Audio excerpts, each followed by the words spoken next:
କୃଷକଟେ ରହୁଥିଲା। ତା ପାଖରେ ଦୁଇଟି ସୁନ୍ଦର ମାଟି ମାଠିଆ ଥିଲା। ସେ ସେଇ ମାଟି ମାଠିଆକୁ ନେଇ ପ୍ରତିଦିନ ଘରଠାରୁ ଦୂରରେ ପ୍ରବାହିତ ନଦୀ ପାଖକୁ ଯାଉଥିଲା ଏବଂ ନଦୀ ଜଳ ଭରି କରି ନିଜ କାନ୍ଧରେ ବାଉଁଶ ଭାର ସହ ବୋହି ଆଣୁଥିଲା। ସେଇ ପାଣିକୁ ତା ଘର ବ୍ୟବହାର ସହ ଚାଷ କାମରେ ମଧ୍ୟ ଲଗାଉଥିଲା। କିନ୍ତୁ କୋଉ ଦିନେ କୌଣସି କାରଣରୁ ସେ ଦୁଇଟି ମାଠିଆ ମଧ୍ୟରୁ ଗୋଟିଏ ମାଠିଆ ଭାଙ୍ଗି ଯାଇଥିଲା। ଅନ୍ୟ ମାଠିଆଟି ଭଲରେ ଥିଲା। ଭଙ୍ଗା ମାଠିଆ ପାଇଁ ପାଣି ତାର ଅଧା ହୋଇଯାଉଥିଲା। ତେବେ ଭଙ୍ଗା ମାଠିଆକୁ ଦେଖି ଭଲ ମାଠିଆଟି ଅନେକ ସମୟରେ ଟାହୁଲି କରୁଥିଲା। ତାକୁ ଛୋଟ ଦେଖାଉଥିଲା। ସେ କହୁଥିଲା ଯେ ତୁମେ ରହି କିଛି ଲାଭ ନାହିଁ।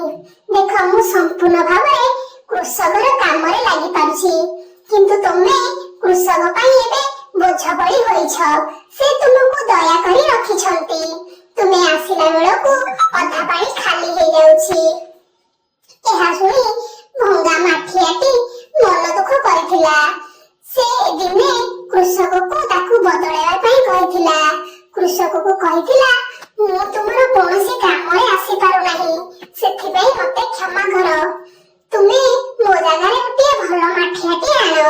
ତେବେ କୃଷକ ତାକୁ କହିଥିଲା, ତୁମେ ମନ ଦୁଃଖ କର ନାହିଁ।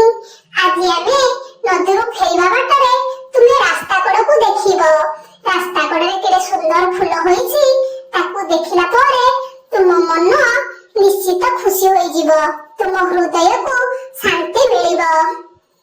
ଏହି କୃଷକ କଥା ଶୁଣି ମାଠିଆଟି ମଧ୍ୟ ସେଇଆ କରିଥିଲା। ସେ ଫେରିଲା ବେଳେ ରାସ୍ତା କଡ଼କୁ ଦେଖିଥିଲା। ବହୁତ ସୁନ୍ଦର ଫୁଲ ଫୁଟିଥିଲା।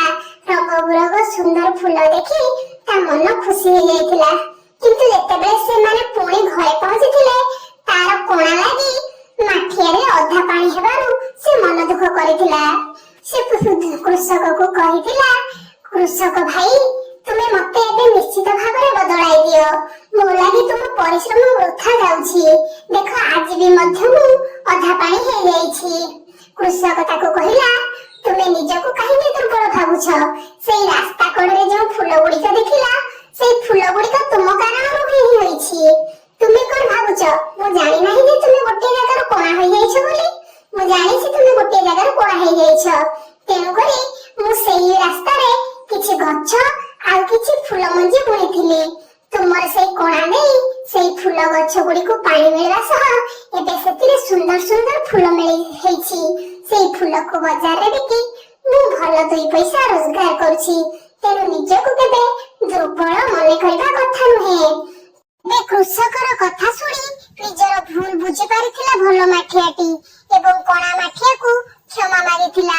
ଅନ୍ୟପଟେ କୃଷକର କଥା କଣା ମାଠିଆର ଆତ୍ମବିଶ୍ୱାସ ବଢାଇଥିଲା।